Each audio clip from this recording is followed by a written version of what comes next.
What's good, everybody? Welcome to the channel. I'm ChetaMeister. I'm a music producer and a visual artist that loves to make music, and today I'm going to show you how I made one of my favorite K-pop tracks, Potion.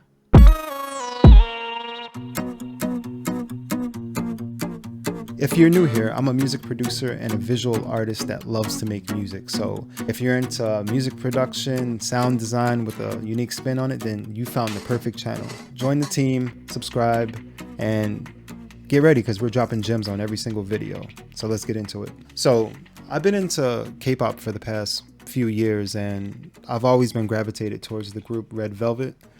Their sound is so unique, and I'm inspired by it because they have like this fusion of 2000s R&B and modern pop, and I wanted to give it a try. So to throw even more of a spin on top of it, I wanted to incorporate some old school retro video game sounds and try to make it work somehow.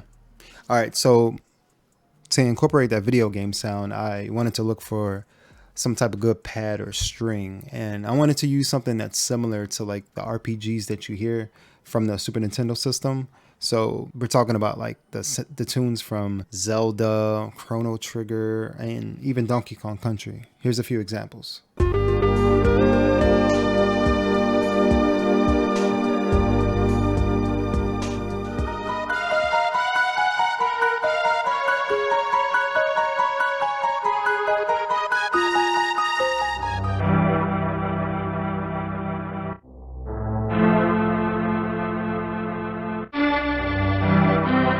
So after browsing for a bit and going through patches, I came across this one that's really dope. It's called Old Creeker, Oregon, and it sounds like this.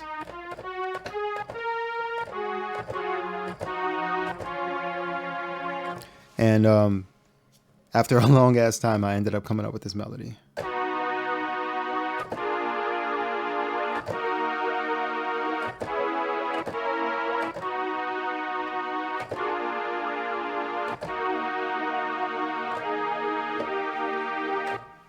Okay, so that's fully processed right now. If I take off the effects, it sounds like this.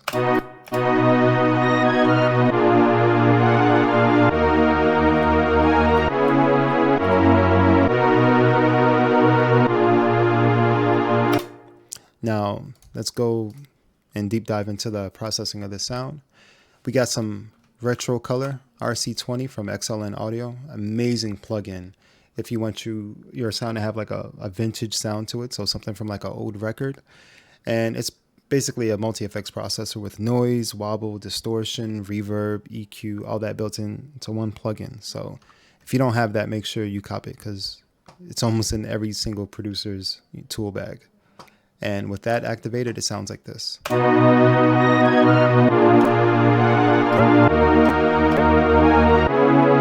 Then we add a little bit of Reactor 6, and that basically is another multi-effect plugin. And in this case, it's only using a little bit of like flanger and some reverb. So add that.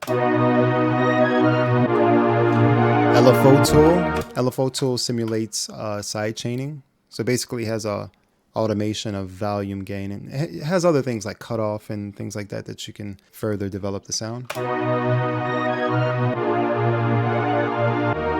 Fab Filter, Pro Q2 for EQ. I wanted to thin the sound out a little bit more because SNES doesn't really have that much bass in it, so more authentic to the original sound. And limiter, FL limiter, to basically glue everything together. That's laid down, so I wanted to incorporate another video game sound, something like a lead. So I ended up coming across this cool lead in Omnisphere once again. Let me go to it real quick. Not that one. This one, the Gap Worm. So this is a really like high frequency sound that, you know, complements the low mid range that the strings previously was occupying. So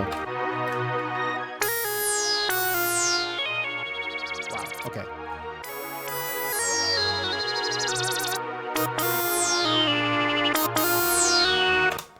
So all I did was follow the scale of the original melody.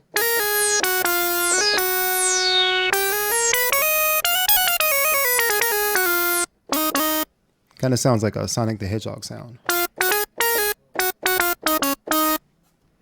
And let's get into the processing for that sound as well.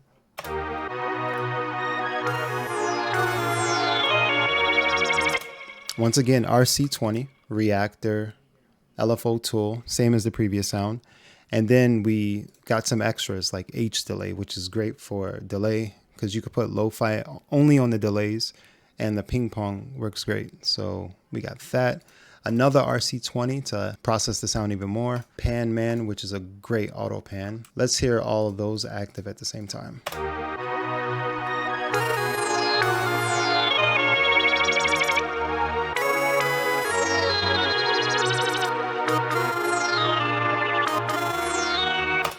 All right, and to finish that up, squish it together with some compression. This is the VC2A from Native Instruments. And then we have RC24, which is a reverb based off the Lexicon hardware. And it really has a warm tone to it, so that's why I use it a lot. So with everything activated, it sounds like this.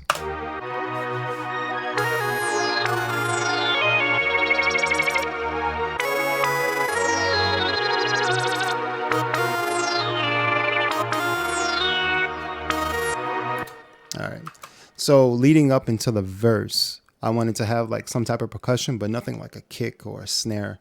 So I love using percussion throughout the whole track. Like if it's fucking minus 20 decibels, sometimes I use it just to have some type of texture in there. Here's that's the sound. I'm sure I freaked it out with some effects processing. Yep, reactor and mostly automating to the left. So all together, we got this for the beginning of the track.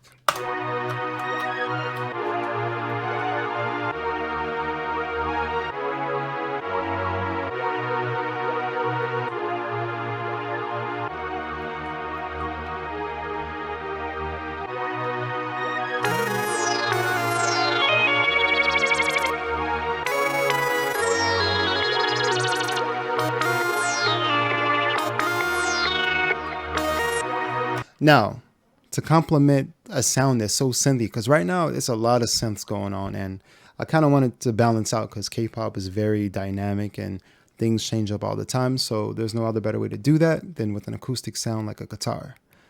But even more so, let's do a country guitar. In this case, since I can't play anything, I use this library from Native Instruments called Strum Acoustic, and in this case, this is the second iteration, so Strum Acoustic 2, and it does wonders for anyone that, can't play the guitar. I followed up basically doing the same melody as the strings from the beginning of the track. And that sounds like this.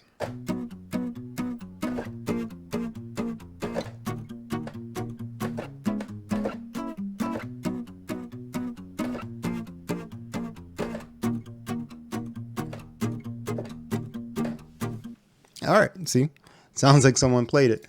And there's a whole bunch of different presets, so you can even make it sound like.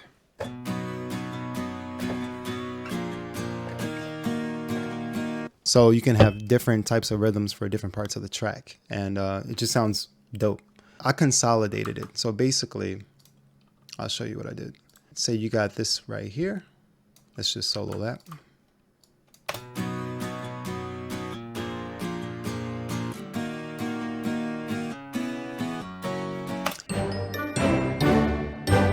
A lot of people convert with audio by exporting or doing the mixer trick. To me, the easiest way to convert MIDI to audio without having to think about it, select your MIDI region. So hold Control or Command and select your audio, then Control Alt C, boom. I don't know what it is on Mac. I'm sorry because I'm on Windows, but Control Alt C, hit Enter, and there you go. See? No crazy inputs or this, that, and the other to the mixer or Edison. You got your completely rendered MIDI track right there. So let's solo this. It helps you if you don't have a beefy computer like that. All the processing and stuff is already baked into the audio. And I prefer using audio and flipping it like it's a sample. So I don't mind committing to the audio. Now, off to the drums. The drums are pretty simple on this. It may sound complicated with the percussion in the background, but I don't know. The drums are just pretty simple.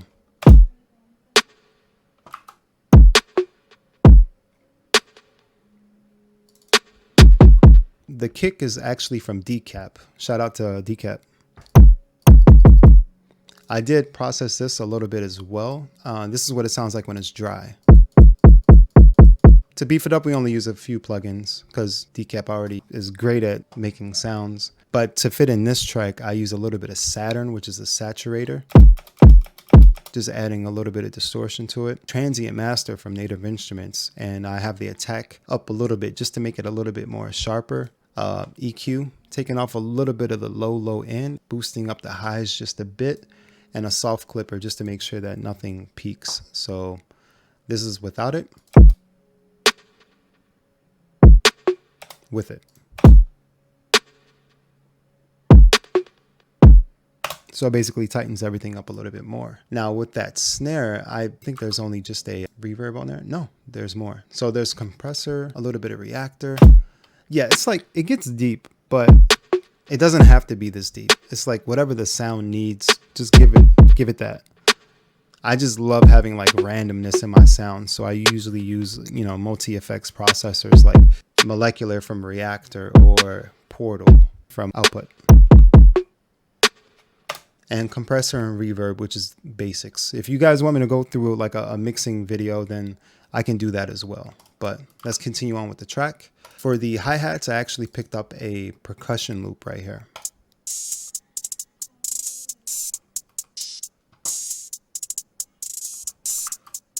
There is a part where I do chop up the hi-hats, and that's right here.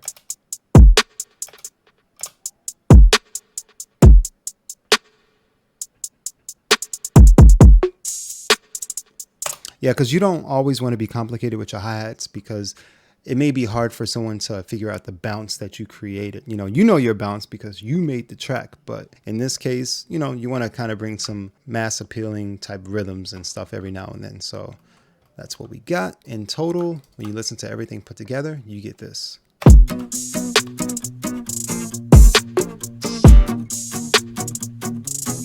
It'll be perfect for a K-pop group. I think Red Velvet would actually kill this. If you know Red Velvet or have any connections, let me know. All right, so let's get into the 808. 808s are so like random with me. Sometimes they're hot, sometimes I mess it up. So in this case, it came out pretty dope. Let's listen to the 808 by itself.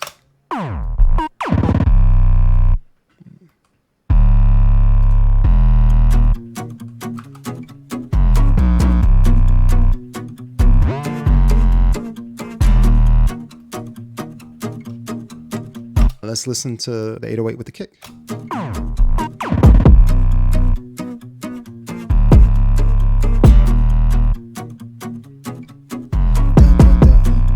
Yeah. It's all about finding the right pockets to sit in with the track because, if you got too much stuff going on at the same time, like if the kick was going crazy, then it may not be sitting right and it may be too much and overpowering the artist. And you never want to do that because it's supposed to be a marriage, The artist and the producer need to work together to make a happy track. So on the 808, I'm sure you want to see what the processing is. Let's turn off the effects and see what it sounds like. Really muffled on its own. It just shows you how you really can't use the sound straight out of the box. It may be dope on its own, but in the context of your track, it may need some massaging. All right, so let's see what we did to make it sound the way it does. Wow, that EQ curve is crazy. Yeah, this is some mid and some side going on right now. When you choose the EQ with mid side, you're basically sculpting the sound from a mono and stereo perspective. It's a little deep and it needs another video to actually go through and explain everything, but this is what it's doing to it up front. Off.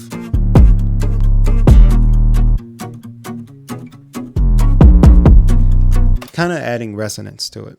And then I have a second EQ right after that just to tame the low ends. Okay, and then we follow it up with Decapitator, which is a dope saturation plugin that I actually got put on by Relic. He's a dope producer. Shout out to Relic. It was good. It does a lot of the heavy lifting on the 808s. It's overly distorted, but it sounds so good in the mix. And sometimes what's ethical isn't the right thing to do. So just do whatever your ears tells you is right. Follow up with another EQ a little peak in the highs, and then compress it all together with some VC2A.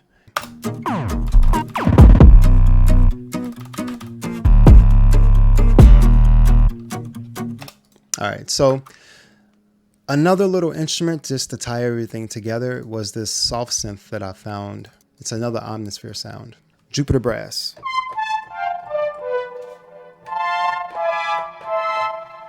And this sounds like this all together.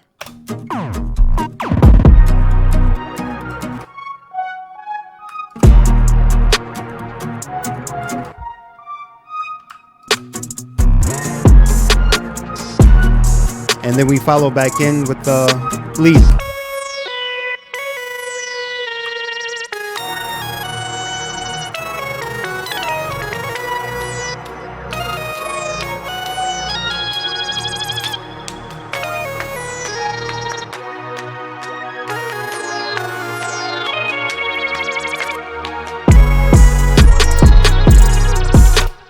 Now there's a long break in that chorus area just to build the suspense. So when the drums come back in, they come back in heavy, and it just creates this epic kind of drop. It's not really a drop, but you know, just everything coming back, piecing everything together. That's pretty much it for the verse and the chorus.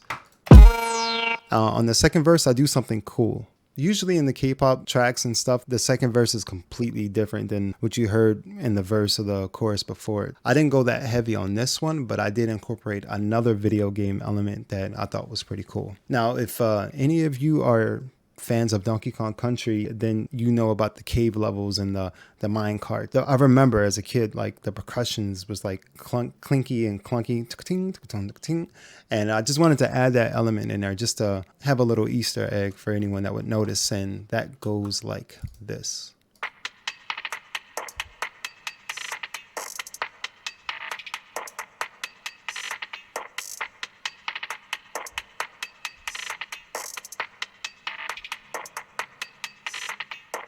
And here's the example of like what I'm trying to emulate with this.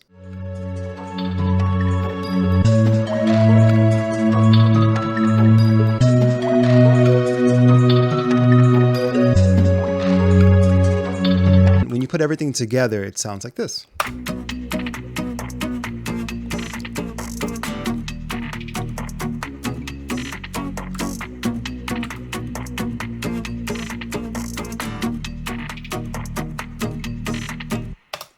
And you can see that I actually added another instrument. It's like a little low bass. It's not really bass, but just adds the low tones to the track overall. This right here. Another Omnisphere sound, the clicky organ. Just played at a very low register, so it's just sitting in the low mid-range. And then after that, we're back to the track.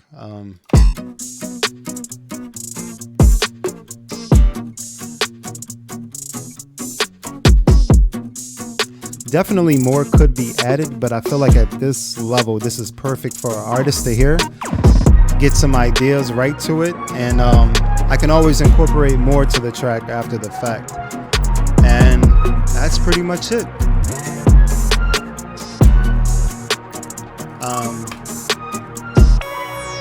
At this time, I would like to just freestyle some solo stuff and see if I can incorporate any other ideas.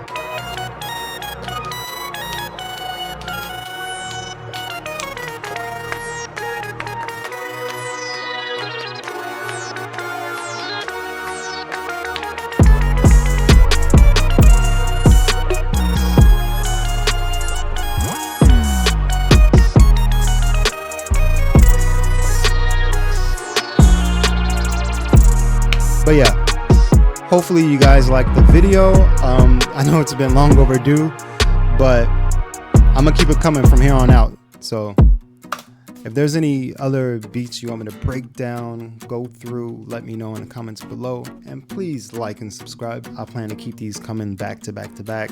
If there's a specific beat that you want me to go through, or you have any particular questions for any of the tracks that I released, just let me know in the comments below. This is a work in progress, and I want to make sure I'm creating the content that you guys like. So with that being said, peace, keep dropping gems, and I'll catch you on the next one.